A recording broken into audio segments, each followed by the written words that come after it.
Hey, have you ever thought about starting your own podcast? Well, Anchor is a one-stop shop for recording, hosting, and distributing your podcast. And best of all, it's 100% free and ridiculously easy to use. I love it for the simple fact that it brings the sponsors to you. You don't have to search for them, and they distribute it to all the major platforms for you. So if you want to start a podcast and make money doing it, go to anchor.fm/start. Again, anchor.fm/START to join me and the diverse community of podcasters already using Anchor. And that's it. Let's go. Allow me to reintroduce myself. Now tuned into the greatest. What's up, people? And welcome to the Supreme Decisions Legal Minute Podcast. And today I want to get into something that it seems that a lot of people are beginning to panic about because we're getting news that's not accurate for the most part. And today is going to be about the First Amendment. And more importantly, it's going to be the Freedom of Information Act, because there are a lot of intricacies within it that most people have little to no idea exist, even with me doing multiple videos on it.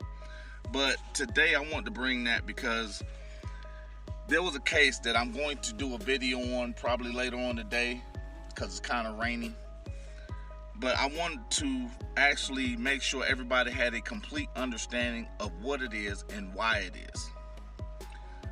But we want to start with the government by strengthening Section 552 of Title V, the United States Code, which is federal law, and that is the Freedom of Information Act. And basically, it was enacted on December 17, 2007, the 110th Congress, first session, and session 2488. And basically, what happens on this part of the Freedom of Information Act is called the openness promotes effectiveness in our National Government Act of 2007, or the Open Government Act of 2007. And the reason why I'm saying it that way is because I've actually talked about this probably about 6 months ago. And the reason being is because I wanted to point out the platform for media. Now, granted, most people have no idea what media is, or even the First Amendment, because I believe it's Navarro v. California that a lot of people brought up, because they're saying it's attacking the First Amendment or allowing for police to do retaliatory arrest.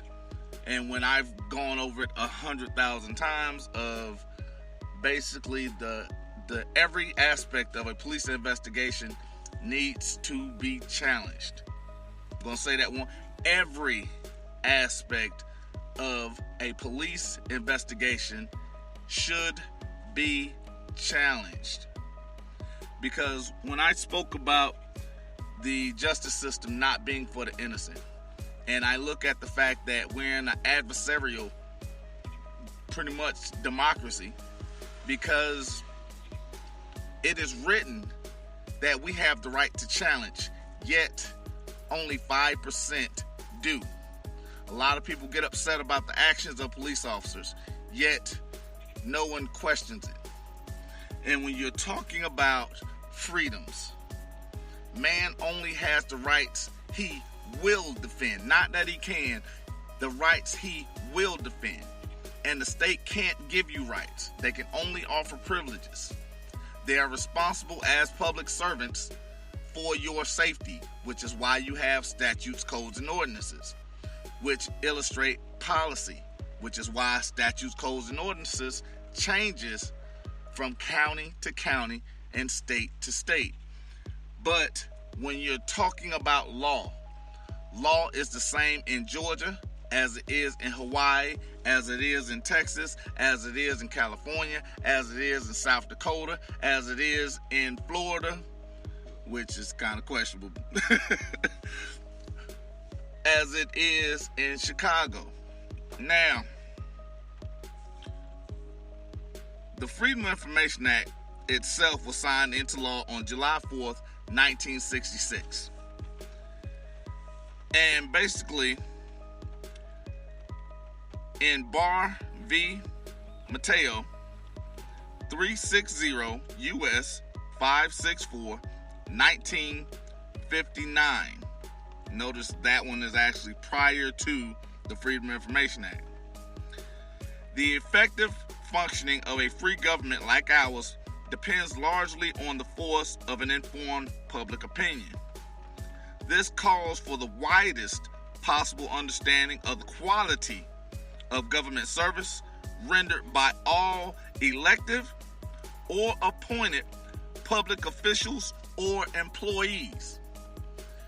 Now, understanding just that Supreme Court decision, it allows for us to go a little deeper, because it goes into elected, appointed, and just general employees, all of which are public servants, all of which are liable personally for the decisions they make that deal with public safety.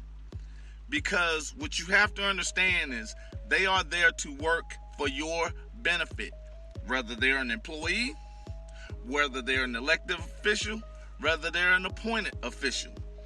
And that was one of those distinctions, because I'm going to get in this week about qualified immunity.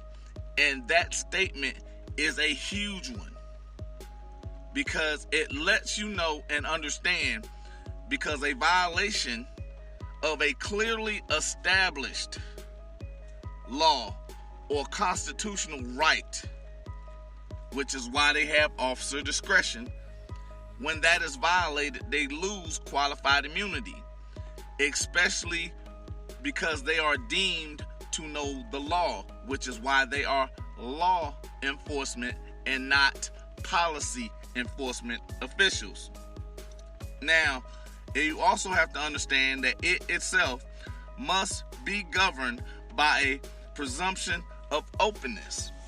So when we're doing these Freedom of Information Act requests, we have to look at the fact that we're asking for information that is public information for the interest of the public, whether that's one person or 10 people. If you are a public official, you are liable, and you have to answer, the word amenable. Georgia has us in this Constitution as a public official, whether they're elected, appointed, or an employee. They are the fiduciary trustee of the public.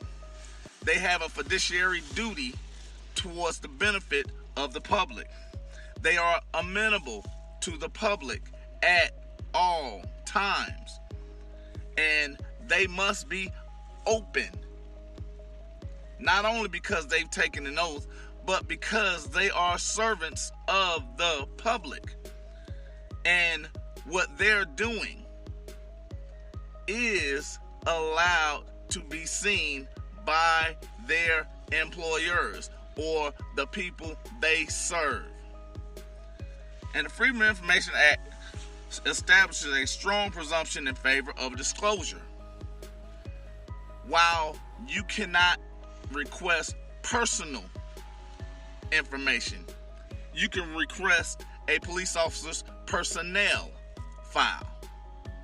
That is not work product on certain aspects. You can ask for not specific arrest records unless they're yours, but you can ask for the amount of arrest, the areas of arrest, the totality of arrest of certain groups in certain areas, in certain economical situations. You can ask for that. Why? Because that is a public service that they must provide. And the United States Department of State versus Ray, 502 U.S. 164, 1991, a presumption that applies to all agencies by the Freedom of Information Act. Because what did I just say? The act stipulates our system of government must itself be governed by a presumption of openness. So in United States Department of State versus Ray 502 U.S. 164 1991, a presumption that applies to all governed by this act. And who's governed by this act? Elected officials, appointed officials, and employees of the state and federal government. Why? If they're making a choice to not disclose, they are openly violating the Freedom of Information Act. While work product is a reason for denial, if you're not asking for personal records, you can get personnel records. One of the things I want to go into is Section 552, Part A, Part 4, Part A, Part 2 of Title 5 of the Freedom of Information Act. It goes into what I was speaking about when I talked about the First Amendment. Because again, that is part of the openness of the government. This is the part where a lot of auditors kind of miss the boat, because they have court cases. They have 1 or 2 court cases and they're ready to fly. But this is why it goes beyond the Supreme Court cases. But it stays within the guideline of the Supremacy Clause of the United States Constitution. Because federal law, because I think Howlett v. Rose, and I say it constantly, establishes the Supremacy Clause of the United States Constitution. And again, in that section, a representative of the news media means any person or entity that gathers information of potential interest to a segment of the public, uses it editorially to turn the raw materials into a distinct work, and distributes that work to an audience. Whenever I spoke about this initially, if you are walking around with the camera, you have these guys and young ladies that are cop watchers. You have these guys and young ladies that actually go out and some people refer to them as ambulance chasers. Why? Because they get videos, they upload them to YouTube, Veo, Daily Motion, Vimeo, and Instagram, and hundreds of Snapchat, hundreds of other platforms where they have an audience. And the understanding of an audience can be 2 people, which is why if you're publishing something that you know is a lie, you are brought up on slander or libel lawsuits. Okay. Went brain dead for a second. But understanding that YouTube is a platform, Facebook is a platform, and these people that you distribute it to, because whether you have 1 friend or 1 million friends, you have an audience. They are interested in what you're putting up. They're interested in the news you're gathering. And the obstruction of that is a willful violation. It is an act that, because they are deemed to know the law, is directly in adverse to their qualified immunity, because it is a clearly established law that they are violating. And because they are law enforcement, they're deemed to know the law. So they know if they are obstructing your videotaping, if they're obstructing your view, like they do more often not, like shining a flashlight at your camera, they know that is a constitutional violation. They know that strips them of qualified immunity. They know that people have been held liable for doing those things. So when I talk about a willful act is one that's done knowingly. or ignorance, because they're doing something because they don't know they can't do it. It is a loss of qualified immunity. Why? Because if they're acting under ignorance, ignorance is no excuse, because they are deemed to know the law, because they are law enforcement.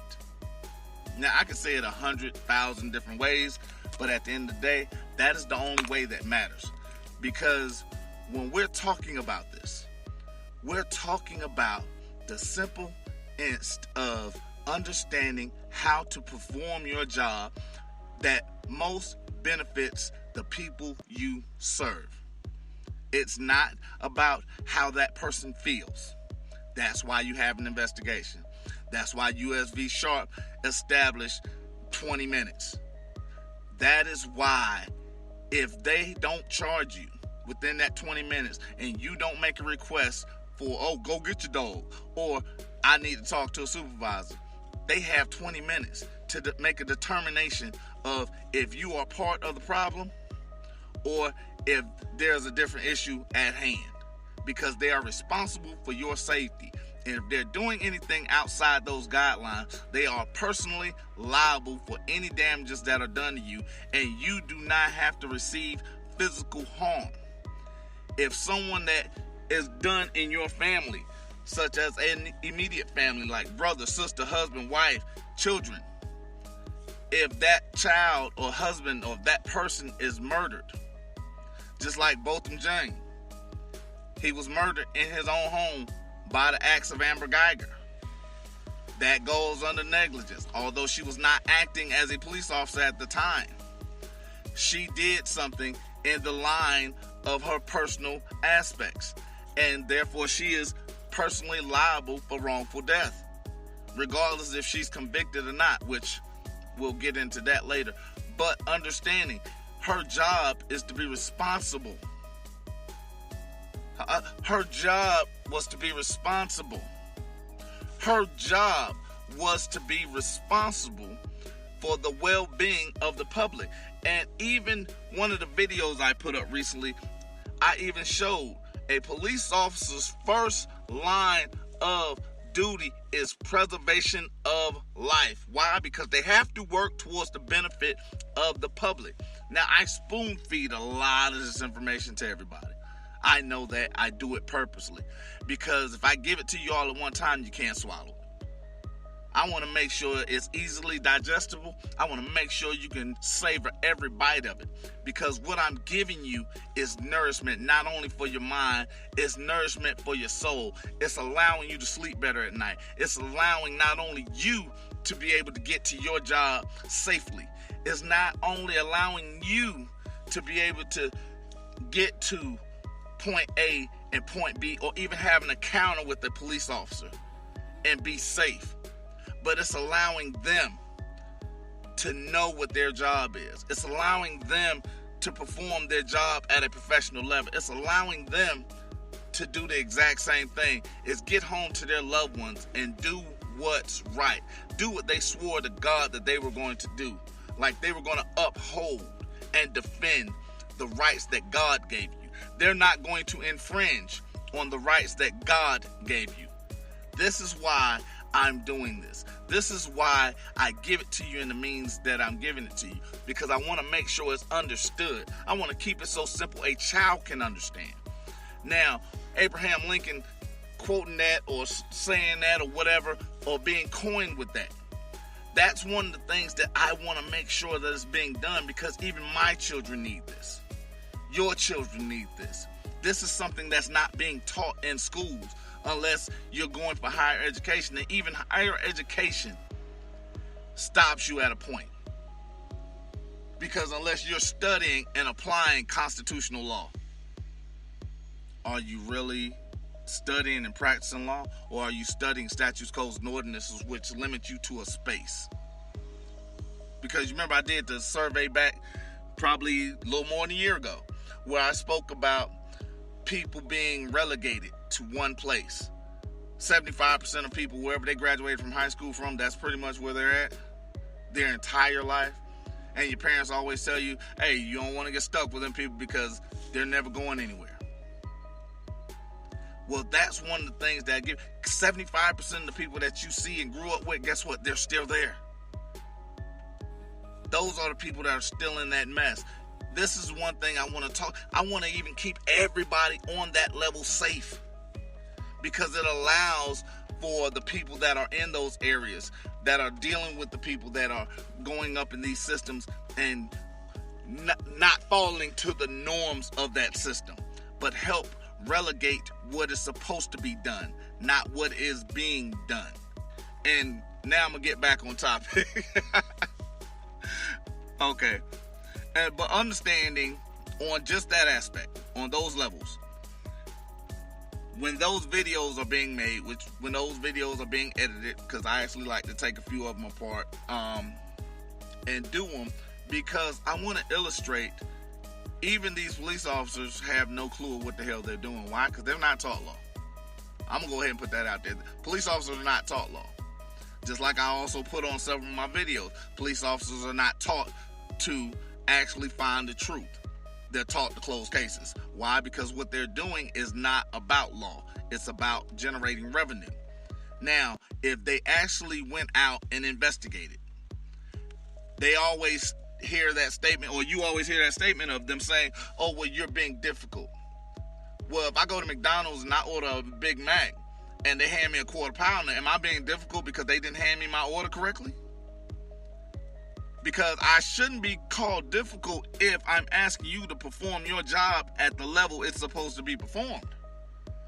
Because if you haven't had a call, then what are we here for? If you don't have probable cause, then what are we here for? And I've never seen anyone get a warrant for the words, I don't know. Because a warrant can only be issued on probable cause, which is in the goddamn Constitution that you said you were going to uphold and defend. It is literally in there. A warrant will only be issued on probable cause. So I don't know is not probable cause. So for me, being difficult for asking you to perform your job is saying that you are a complete idiot and you are incompetent and don't deserve to wear the uniform. So at the end of the day, my difficulty becomes from your lack of ability. I can't do your job for you, because even Florida v. Warrior said I don't even have to help you. Why? Because again, the Constitution says I can shut the fuck up. You have a duty. I don't. My duty is to go about my life. Your duty is to make sure I'm doing it at the best possible level. That's it. If you're choosing not to do it properly, I can't assist you in being better.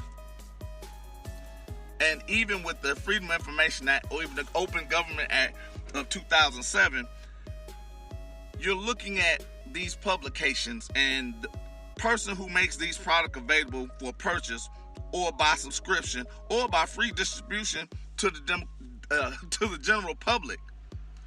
So basically, again, whether you're buying it on a newsstand or you're getting it on YouTube, or as they say, for thumbs up and likes, or Facebook or what have you. Well, at the end of the day, if you're doing your job properly, we will not have those levels of incompetency. We will not have those levels of being difficult. Why? Because you are doing what you are supposed to do. Now, a lot of us don't want to deal with that. I get it. Which is why only 5% of people that actually get stopped or deal with anything actually go and fight it in court. That is where the change comes in, because behavior is determined by those that are standing up to what's being issued to them. Now, when we're talking about, again, these platforms who make their products available for purchase by subscription, by free distribution to the general public, those are the people that are deemed media. Because even a freelance journalist shall be regarded as working for a news media entity if the journalist can demonstrate a solid basis for expecting publication through that entity, whether or not the journalist is actually employed by the entity. Because again, you could be getting what's called B-roll from anywhere. People riding in and out. People walking by. I actually do a lot of BS filming, if you can call that, because I'll just actually ride down the road and stick my camera to the window or out the window and record shit that we're riding by. Why? Because I might not use it now. I might use it a year from now. Or I might just post it online and somebody else uses it. Maybe it's something that somebody sees. Am I doing it for free? Yeah, because I don't really care about it. I'm not filming it just to be doing something. I'm actually filming it for ideas. That idea might not be mine. And guess what? I'm not going to stop the free flow of ideas. But in essence, because I have an audience for that, and even on the channel I posted, I think I have like 19 subscribers, which baffles the hell out of me because most of the time I'm posting trash on that channel. But I have 19 people that actually watch it. You know, but at the end of the day, when you're talking about these entities, when you're talking about these aspects, when you're talking about what's going on in the government, it is legal. Now, are there going to be areas where there's personal information like social security numbers, names, address, dates of birth? Yes. Will you be privy to that information? No, because again, personal records and personnel records are two separate issues. Personnel records, yes, which is why Poster 7 in the post office clearly states anywhere the public is allowed, you can film. Why? Because of the Freedom of Information Act and the Open Government Act. Now, interacting with post office officials and post office patrons, no. You can walk around with a camera, long as you're not blocking an entrance, long as you're not obstructing flow, you can film. Why? Because Poster 7 allows that. Why? Because the Freedom of Information Act. Why? Because the Open Government Act 2007. All those work in concert. Why? Because the governed controls the governed. A lot of y'all not even going to catch that, but that's okay because I'm going to keep moving on because I'm going to get a question about that later, and I appreciate that. I enjoy your comments. I even enjoy the snide remarks, but at the end of the day, it does not change what this is because we all need to know this. We all need to understand these operations. We all need to be able to enforce and fight for the rights we will defend are the only rights we will maintain from God. We have a right to defend.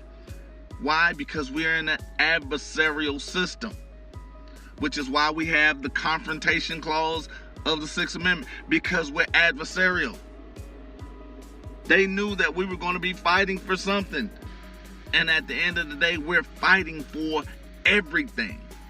Every inch, every step that we take, we are fighting for. And if you're not willing to fight, you are not able to complain. Either fight or shut up. Because if you're not fighting, you're telling them their behavior is okay. If you're not fighting and someone gets gunned down, you're telling them, okay, well, that's cool because I let you off. I said it was all right because I'm not willing to stand up to you. Because everybody knows the only way to stop a bully from bullying you is to punch him in the mouth. Everybody also knows the most dangerous person is someone that gets backed into a corner where they have no choice but to fight. And what we are in is in the proverbial corner. The question is, are you going to just sit there and take it, or are you going to fight? Because that's where we're at. Because they're going to continue to escalate. They're going to continue to be more vigilant and more destructive for the most part. Because I think that's the only word I can use for the behavior that's being illustrated. Is they're becoming more destructive. Because they want you to fear them. They've actually openly put in a Supreme Court decision that they're not going to hire intelligent people. As basic police officers anyway. So the people that we encounter, most of them are not going to be very intelligent people. Because if you're too smart, you're going to be able to see. And you're also going to understand that It's about being able to control and manipulate. Why? Because it's about revenue. It's not about using common sense and actually determining what's really going on, or actually paying attention to what's really going on. It's about enforcing fear and demonstrating, I want your money. Because I think back in the day, they used to call that armed robbery. Right now, we call it the judicial system. And now, again, all of that deals with the First Amendment. They say, oh, they're attacked. The judicial system, the Supreme Court has ruled against, they're allowing police to, no, they're not allowing police to do shit other than their job. Which is why I also did the videos and podcasts on Roe v. Wade. I did the video on Brett Kavanaugh. Because again, when you understand the totality that Roe v. Wade has, you'll understand that's not going to be turned over. Why? Because you would have to turn over so much other shit. You would have to be blatant on so much other shit that it's not going to happen. Because you have to hit so many pockets to overturn it. And even when you're looking at these crazy abortion restrictions that are being placed by Alabama, Mississippi, Ohio, Illinois, and you're looking at what's going on, all of them are saying, we did it knowing it's not going to stand. Even Georgia had a case that went on the exact same day as Roe v. Wade. And they generally set up the restrictions for abortion. And they went out and did something with Brian Kemp knowing that it's not going to stand. But again, they want the fight. But what most people are not going to do, they're not going to challenge it. They're not going to stand against it. They don't want to be that voice of opposition. Why? Because that's scary. That's real scary. To stand up against someone that's hitting you in the mouth. And most people go, oh, well, that doesn't directly affect me. But if I give up one right, don't I give up all of them? Because that's what they do. A bully doesn't hit you and just take your money one day. They keep coming. They keep wanting more. They keep hitting you for more. And then all of a sudden, it's like, you know, I ain't got nothing else left to give you. And what you're doing, in essence, when you're not fighting for one, when you're saying it's okay for them to take that one, you're trusting that they're going to stop at one. But you're not. I'm actually going to go to Tony Montana. A lot of y'all like Scarface. And he said you're underestimating the greed of the other guy. And that's what we're a greedy society. We are greedy in every aspect. So if we're allowing them to murder in Chicago, we're allowing them to murder in Florida without repercussion or cause. We're allowing them to murder here in Texas, and we're saying it's okay. We're telling them it's okay to kill everyone. It's okay for you to be a coward and not do your job and preserve life. When we're allowing them to obstruct when we're trying to see what they're doing. Because here's the funny part. There are so many videos that are out of horrible police officers behaving horribly.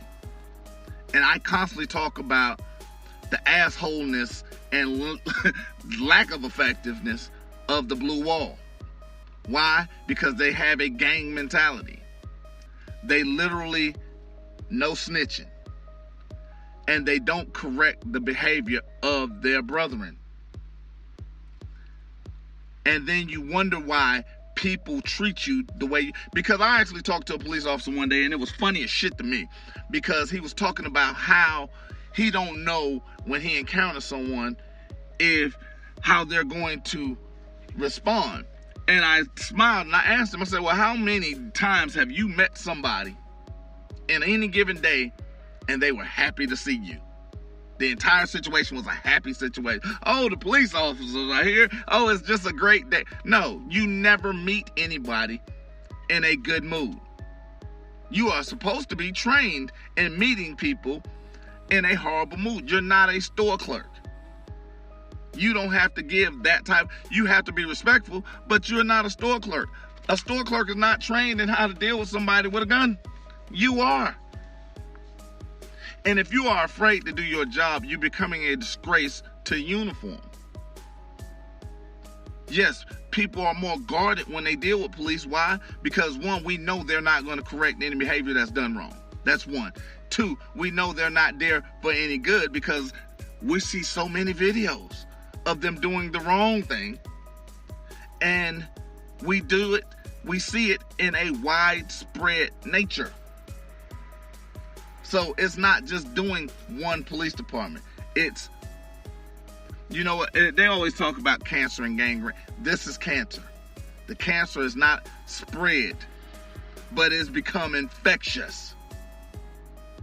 Because you're looking at, just like, I'm actually going to go to Chicago.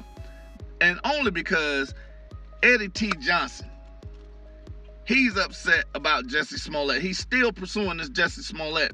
But your officers are still murdering civilians. You're asking for something from Jussie Smollett that you yourself won't do. The mayor of Chicago, he's asking for something from Jussie Smollett that he is unwilling to do. His constituents are murdering the people that they serve, but he's asking for something from someone else. He's appearing on TV shows, but he's asking for something from someone else that appears on the TV show that he's unwilling to do. He's suing. He's allowing a lawsuit of that person that's on TV. But he's denying accountability for his subordinates. You want accountability from someone else that you can't prove did anything wrong. But there's blatant proof, not only video, but it's audio of multiple incidents of your subordinates doing wrong, and you're allowing it. But then again, you want people to trust you.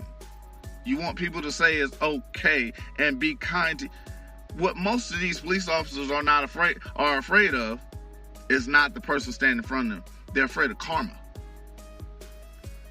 And the one thing I love about Lil Wayne, and most of y'all may or may not agree, and at the end of this, it really doesn't matter because, like I said, I appreciate about Lil Wayne is the simple fact that Lil Wayne spoke about karma.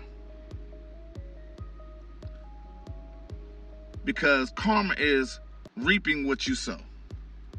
Knowing is half the battle. But at the end of the day, Lil Wayne spoke about life's a bitch. Make sure that bitch is beautiful. And what these police officers are not doing is making sure that bitch is beautiful. They're creating situations that are being escalated for no reason. They are creating the environment that they're in because of fear. They are creating the hostile environment by illustrating the thing that they fear most has come upon them. Because no matter what it is, if you are afraid of it, you're going to have to deal with it. That's one of the challenges that is promised to you. Now, at the end of the day, when we're talking about something as simple as being videotaped, if you don't like people videotaping, get another job. That's one. And then two, if you want people to change their perception of you, you have to give them a different view.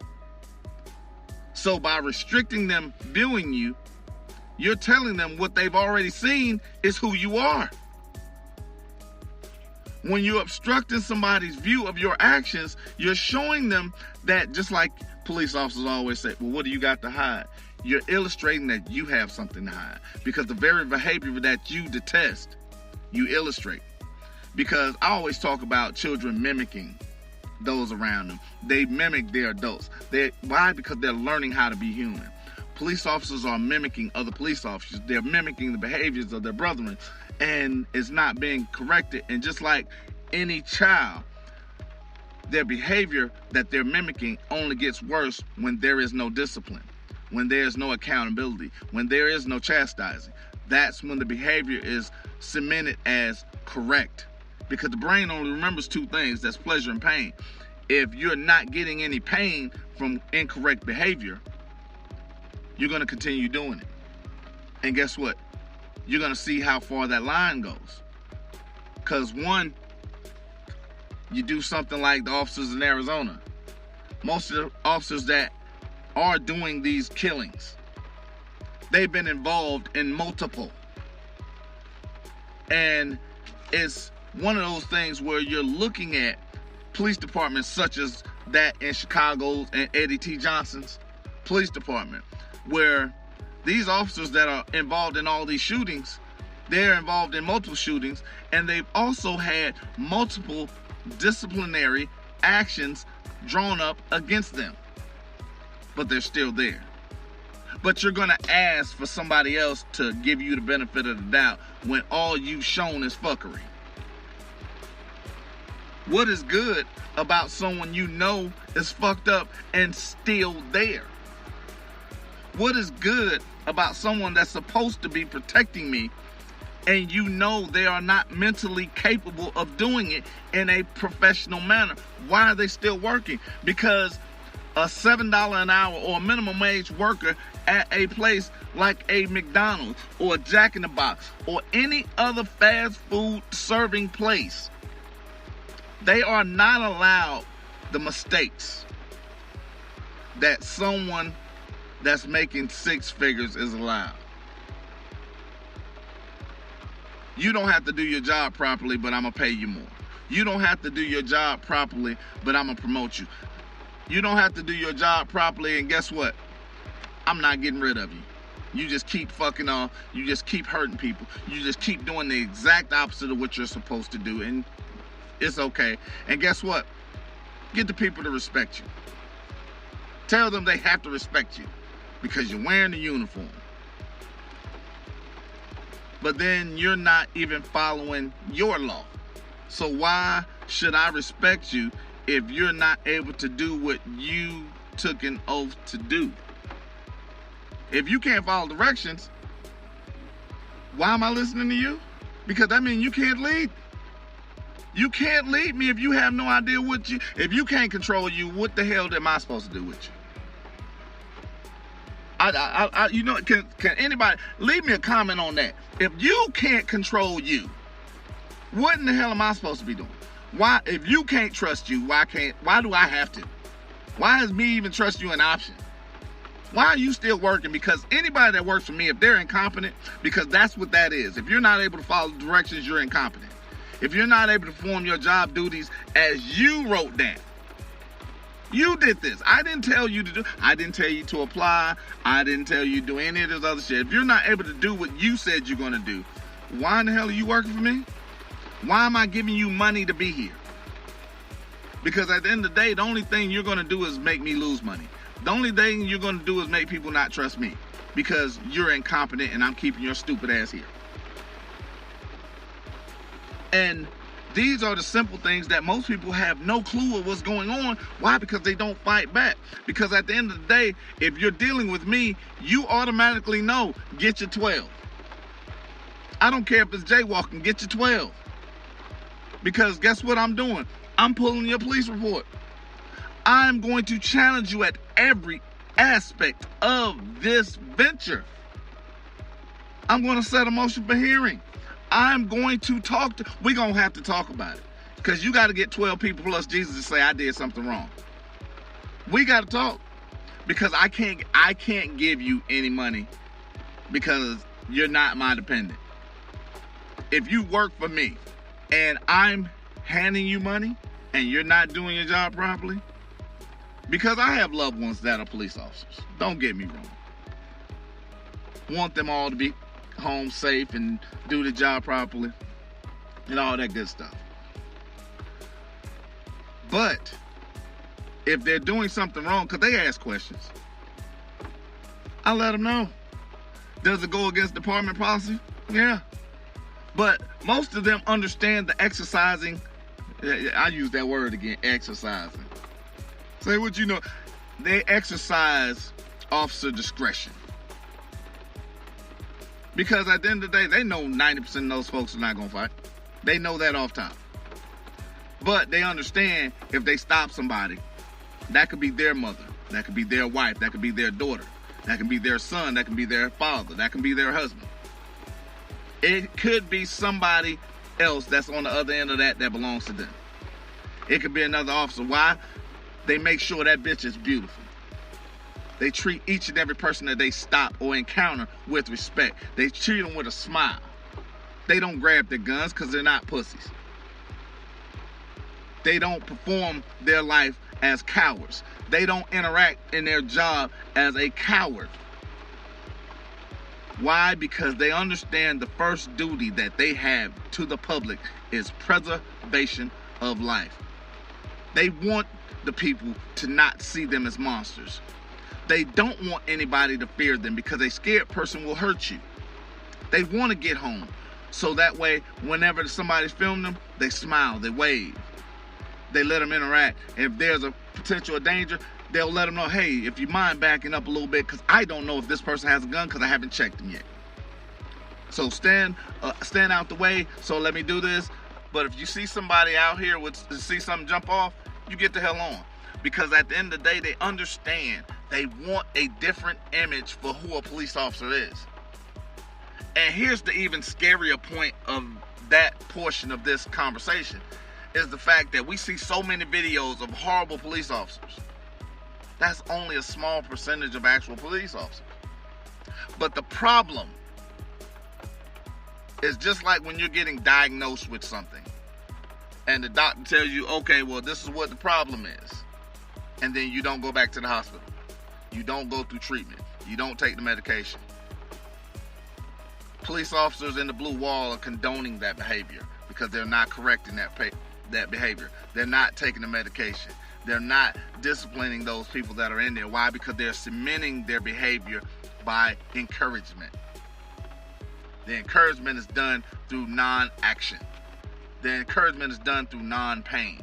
So now we're seeing images of folks that are just doing stuff with impunity and not being held accountable. Why? Because the public's not holding them accountable and their brethren are not holding them accountable.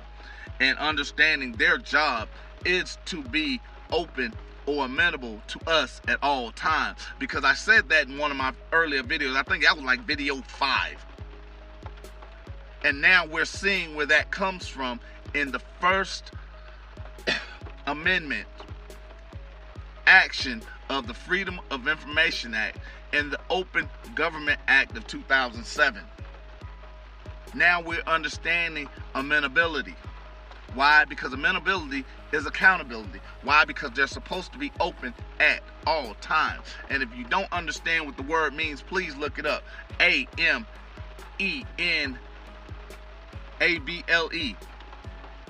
So, amenable at all times. Even look up the Georgia Constitution. It's in there. It's like ragu. It's in there. Understand the enforcement has to be done by us because they're not going to hold themselves accountable. Because when you're looking at this and you're understanding that who's liable to us? The elected officials, the appointed officials, the employees of the state and federal government. These are the people that are amenable to us at all times. And then I told you the one thing about law. Understanding words have power. It must be governed by a presumption of openness. We must be able to see what they're doing, which is why you have these Supreme Court cases that say it's okay to film them performing their jobs. Long as we're not disturbing them and their feelings do not dictate that. If you're out of the way, they have no choice. Why? Because it's in their guidelines. And even when you're doing a Freedom of Information Act request, the portion of this that actually stands out the most to me is Section 552A, Section 6, Section A of Title 5, again, which is the Freedom of Information Act, talks about the time limit these agencies have to turn over the information that you are requesting. And the 20-day period under that clause shall commence on the day on which the request is first received by the appropriate component of the agency. Now, there's a means in which I often tell people how to send their request. Because when you're doing things, one of the things is not what you know, it's what you can prove. And how you can prove something is received is through one signature. Signature shows acceptance. You know, remember I talked about contracts and the acceptance is the signature? Okay. Well, again, that signature is acceptance. And one of the ways you can get that signature is through certified mail. And they get so much mail, they're just going to sign for it. And once that signature is signed, the clock starts. It's not on the day you send it, it's on the day that's received. And at the end of the day, they have 20 days. Why? And again, that's not me. That's in the supreme law of the land, which is the Act of Freedom of Information. It's written. Now, I know I'm going to have some people that tell me, oh, well, that's not true because they have this time and because their policies say, I don't give a fuck about policy. I don't teach policy. I give no shits about policy because I'm not a part of your corporation, so therefore your policy does not apply to me. But federal law does, and federal law says 20 days. I'm going to say federal law, the supremacy clause of the United States Constitution, Howlett v. Rose, 20 days. I don't care if you don't like it. Ain't got nothing to do with me. Because here's my favorite thing. You don't like it. That's cool. I love it. That's even better for me. But let's say we bet your pension on it. Because obstructing or violating federal law. Let's have a Supreme Court, or let's have a federal court judge dictate your actions. And we bet your pension on it. Because if you're doing the right thing according to policy, and it's conflicts with federal law, and you think you're doing the right thing, bet your pension. Let's go talk to this federal court judge with this law that's clearly established since 1966 of July 4th. Let's see if that federal court judge agrees with you or if he's going to do stare decisis. Stare decisis. Let's see if he's going to do that. Is he going to stand by the decision already made that was written in July 4th, 1966? Let's see if he changes and rides with you because of your policy that was written when the fuck ever. No one cares about your policy. Because the supreme law of the land, Howlett v. Rose, dictates federal law and Supreme Court decisions are the supreme law of the land. And both of those go against your policy. The selective incorporation doctrine goes against your policy. But it's the supreme law of the land because if there's a conflict, we go to federal law. Federal law states 20 days. So anything other than 20 days, you violated federal law. And you are personally liable because of decisions you've made. Why? Because it's clearly established. I'm going to keep harping on that because at the end of the day, clearly established is how someone violates their qualified immunity and lose it. Because I actually did it. That video for me was really informative. Because I wanted to see how many people was actually going to lose focus on what the video is. And it's also one of the reasons why I do 5 to 7 minute videos, because I want to make sure you stay on topic. Make sure you keep the understanding of what it is that I'm saying, which is I want you to pick up what I'm putting down. You understand? I want to make sure you are where you need to be when I'm giving it to you. I want to make sure that everything that is being done is being understood. I want to make sure that you know that I'm trying to show you that I love you. I want to make sure you have the ability to love you too. I want to make sure when you get up in the morning, you know you can win. I want to make sure you understand that you have a winner on your side. I want to make sure you understand that everything that you need is not out of reach. It is going to cost you time. Because ignorance is going to be one of two things. But it's definitely going to be the biggest thing that you carry, or the most expensive thing that you carry throughout your life. Because if you don't know something, you're either going to pay for it, or it's going to cost you time to learn it. You're going to pay for it with something. You're going to pay for it with time or money. And this way, I'm showing you love because I want your time. Take your time to listen to the podcast. Take your time to watch the videos. Now, if there's something else that you need or you're not feeling, then it's going to cost you a couple of dollars. But at the end of the day, time or money is what ignorance is going to cost you. I'm showing you that all you have to pay for is your desire to not be put in shackles. Your desire to say, you know what, enough is enough. I want to get out this corner. I want you to understand, because even with police officers, they're not trained on the things that I'm giving you. Because their job deals mainly with the enforcement of policy for the generation of revenue. And yes, I do know I have police officers that listen to me. Yes, I know I have judges that listen to me. But at the end of the day, they know what I'm saying is right. Why? Because it makes their job easier. If you actually understand how to apply what it is I'm giving you. Because that's what I'm teaching. I don't teach you just cases. I can talk about cases all day long. But I have to teach you application. What are the principles of this application? What's the selection of this application? This is why whenever I bring up Terry v. Ohio, the application is broad as hell. But that's why I have to give you Terry v. Ohio and then offer you other cases that deal with that pretty much premise or situation. Why? Because that way you know how to apply it. I show you videos where Terry v. Ohio applies and what portion of it applies to that situation, because you may see that situation but not understand the case itself. Because if I go into just the case, it gives you so many aspects.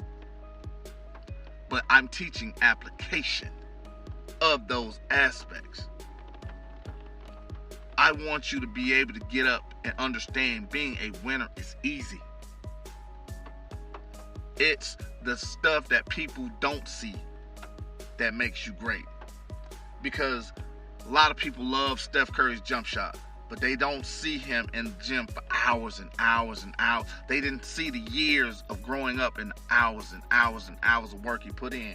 They see the hour and a half that he puts on the court in front of the TV cameras.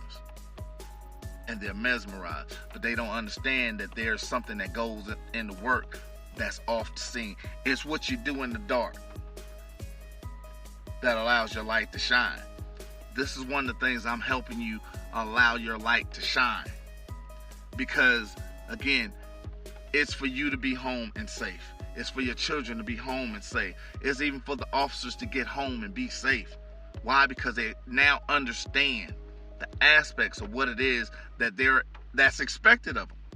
Let's call it that. This is what the public expects from you. This is what your job entails. It doesn't entail you being aggressive, because everybody understands that 90% of the people that police officers encounter on a daily basis are knuckleheads. We get it. We know it. Yeah, everybody's lying, blah, blah, blah, blah. But what about the 5% or the 10% that's not? What about the 5% that are medically hurt that need your assistance? What about the 5% that are actually doing nothing and need your assistance and need you to understand that intelligence is needed? Those are the aspects why you have to make sure that bitch is beautiful. And those of you that are offended by me saying the word bitch, yeah, get over it. Or turn this shit off.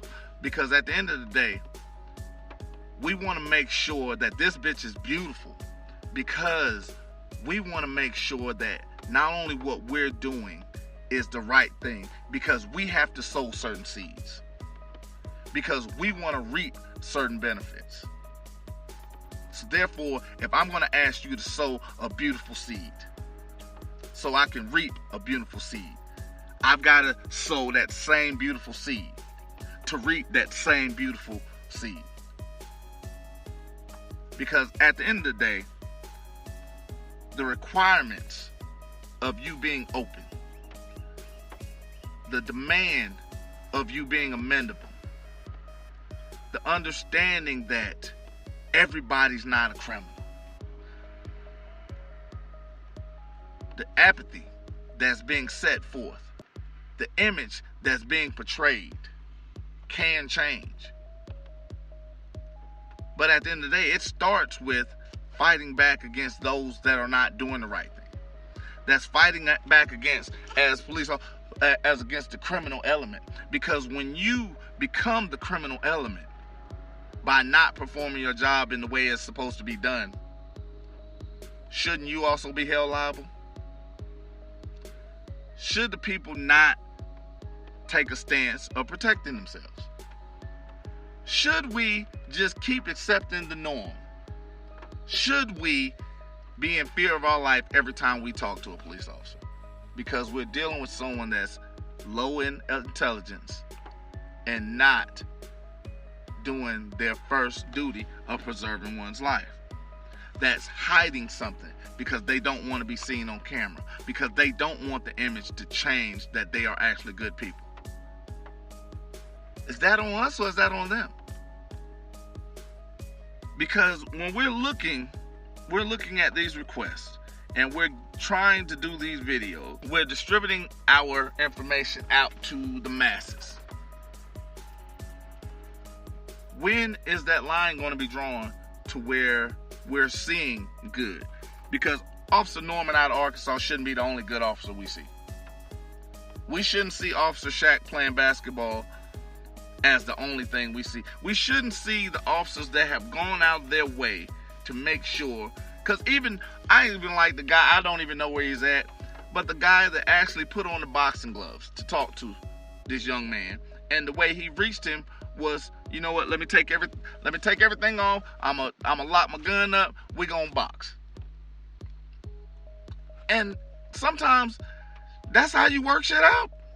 You know what, let's do something that's not normal. Because the shock and awe of the entire situation, people respond to extremes. Sometimes you have to do something overly kind to be noticed, for somebody to even recognize that you're attempting to do something different. Because I'm gonna give you an El Paso example. I'm not sure how familiar anybody is with Wayward Pines. When I first got to El Paso, Texas, I actually thought of this place as Wayward Pines. Why? Because I grew up in Georgia, got people in Chicago, I got people spread out all over the continent, right? I even went to Hawaii, and they are some of the rudest people I've ever seen in my life, and it's one of the most beautiful places I've ever been in my life. Don't really want to ever go back because, yeah, it is what it is. But El Paso, Texas is portrayed because we're right next to Juarez, because you want to hear all this bullshit about the border and blah, blah, blah, blah, blah. Now, it's depicted as a horrible, violent, crazy place. I've been here almost 5 years. I'm going to say that. I've been here almost 5 years. I can't think of one murder. People here die of natural causes.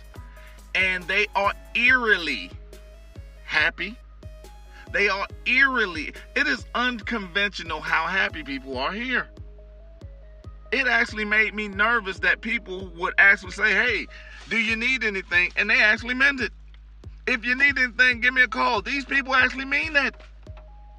It is out of the norm for someone here to do something that's completely underhanded. That is everybody here they're scary nice. It's like, you know what, this shit is not real. And then it took me a while then I thought about, okay, what kind of life I've been living to think that people that are genuinely happy, something's wrong with them. What's wrong with these people? They always smiling. Everybody's showing me all their damn teeth, even if they ain't got a whole bunch of them. They showing them to me. Why? That's what needs to be projected. Police need to show that everyone's not a fucking moron. That's not a racist. That's trying to plant evidence. That's not trying to kill people for no reason. We need to see that. The Freedom of Information Act requires that. The Open Government Act requires that. Your sworn oath requires that. So why is that being difficult when it's asked for? Why is upholding federal law the one thing you swore to do? Why is that being difficult? Why can't we make that bitch beautiful? Because at the end of the day, when we're doing these requests, when we're making these videos, when we're sitting there and we're observing, we're looking for a reason to believe the programming. And you hear me talk about programming more often than not because that's just what it is. It's programming. We are programmed to believe the police are good guys. Even when they're doing wrong, we're programmed to believe it. And we're looking for a reason to believe it, but we're not seeing it. And then nobody's saying anything about it on the police side. They're complaining that we don't believe it, but they're not doing anything to show it. Because again, it's a random video where we see a good police officer. It's a random video where we're seeing an officer doing something good. But it's an expected video to see 6 or 7 officers beating an unconscious or a handcuffed person or shooting an unarmed person or an officer that is trained for combat in an outright panic. And then we're looking for reasons to excuse that officer's behavior. But, he should have complied. Complied to what? Because if you don't have a lawful reason to be there, you're still a servant. Which is why an officer can't give instructions. Because an officer giving instructions is a Fourth Amendment violation. Why? Because it's clearly established in Terryville, Ohio. See, it's another one of those aspects. It's another one of those situations. Because if you're not doing what you're supposed to do, if you're handing me a quarter pounder and I ordered a Big Mac, and it's clear on that menu that the quarter pounder is goddamn different from the Big Mac, and I have an issue with you handing me that quarter pounder, you should not be upset when I throw a tantrum or throw that quarter pounder back in your face or throw it on the ground and tell you I want my money back. Because you should know how to perform your job. Now, I'm going to also say this because I know I'm going to get some trash for that too. No, I don't throw temper tantrums and throw food on the ground, and I do get a little bit loud. I don't get World Star loud, but I will, you get the Barry White from it. You get the deep voice. You get the facial change. You will get that. I become more authoritative. I become more direct. But yeah, I don't throw tantrums. And at the end of the day, one of the things that we need to understand is if you're doing the right thing, if you're doing what you're supposed to do, that allows us to believe the programming. And understand the requirement of amenability is done on each and every agency. It's not something that is done for shits and giggles. It's not done just to aggravate people. Section 552, Section A, again, Title 5, the Freedom of Information Act. It requires each agency to establish a system to assign an individual tracking number for each request received that will take no longer than 10 days to process and provide each person making a request, the tracking number assigned to them to the request. And understanding they have 20 days to get it to you. Now, should they give it to you free? No, because they still have to, account for their resources. They still have to account for the ink, the paper, blah, blah, blah, blah. Whatever your request is, generally it's going to be something that's going to be done in writing. And you should be prepared to take $10 because you're making a request. Take $10, because again, we don't want them using that as an excuse to not perform properly, or that I don't have enough police officers because I'm paying these guys $500,000 and we can't hire new people. Well, I say, make sure you got people in there that's doing the job properly. You won't have to hire more. Because if the Navy SEALs can send in 5 guys to take out damn near half an army, it doesn't take 500,000 police officers to control an area of 500,000 people. So understanding what it is that has to be done is done because of their requirement of amenability. It's done through federal law. It's already established. We don't have to keep doing all these extra things. And even when we're looking through this, we have to understand when we're talking 20 days, we're not talking, 4 weeks. We're talking 20 days, including Saturday and Sunday. I'm going to say that. We're talking 20 days, including Saturday and Sunday. And the elapsed business days. Now, you can't turn one in on a Saturday. Because generally, if you actually notice how the mail works, those are special request days. So it probably won't get there to Monday. That's why it works on a receive day. But Monday, the clock starts for your 20 days, which includes Saturday and Sunday. Because policing doesn't stop on Saturday and Sunday. It actually increases. So understanding the receiving date is the day your 20 days start. Business days will probably be the day it delivered.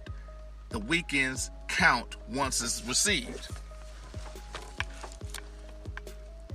Now, understanding the end of this, for the most part, is recording the police is something that is legally able to do. You're able to do it, should be done with impunity. Now, are there guidelines? Because, there are certain situations where 10 feet is sufficient. There are also guidelines to which you might want to do this across the street, because if you had in the middle of a shootout, 10 feet not good enough. Why? Because they're responsible for your safety. They are liable for your safety. Because you're injured in one of these crossfires, guess what? They're liable because they're tasked with your safety. But offering them an opportunity to do their job properly and recording it, and them allowing you to do that without impunity, is what they're supposed to do. And when we're talking about doing these requests, it's a part of the holding them accountable. It's part of making sure they are doing the job that they swore that they would do. And it's following the guidelines of the Supremacy Clause of the United States Constitution. It's following the guidelines of federal law of the Freedom of Information Act, which is input with the Open Government Act of 2007, which makes anyone with a cell phone, I'm going to say that one more time, anyone with a cell phone and access to Facebook or YouTube, makes them a freelance journalist, which allows them to exercise.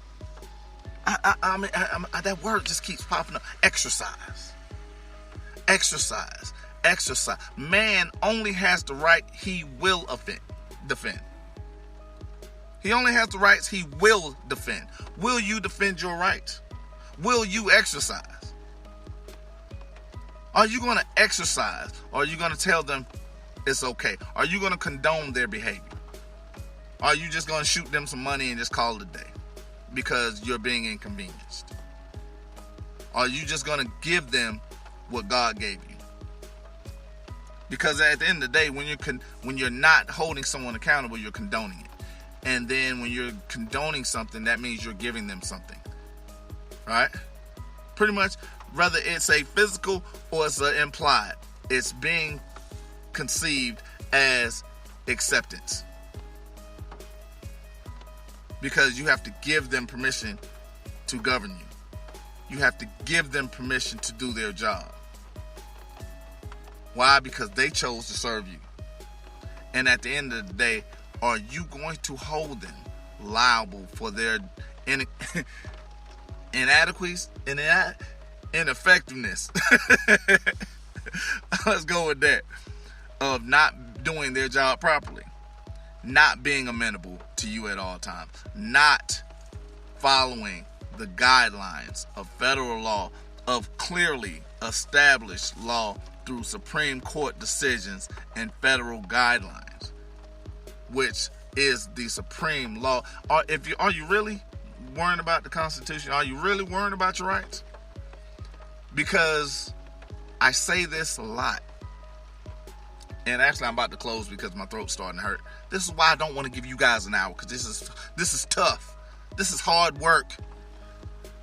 You know, if you also want to donate to keep my throat, what do you call that? From being gravelly, Venmo, Cash App, Google Wallet, hell, even Super Chat whenever I get back on. But at the end of the day, being serious, we need to be able to exercise those rights that God gave us. We need to be prepared to be adversarial. We need to hold them accountable. We need to tell them, no, it's not okay for you not to do your job properly. We need to return that quarter pounder and get our Big Mac. If they don't want to give it to us, then we need to go somewhere else, or we need to get someone else to give it to us, because they're not going to do their job properly. And at the end of the day, you shouldn't have to make a man or woman work. If they don't want to work, don't make them. But make sure you understand your worth and that people give you what you're supposed to have. So that's all I got for today. I love you guys.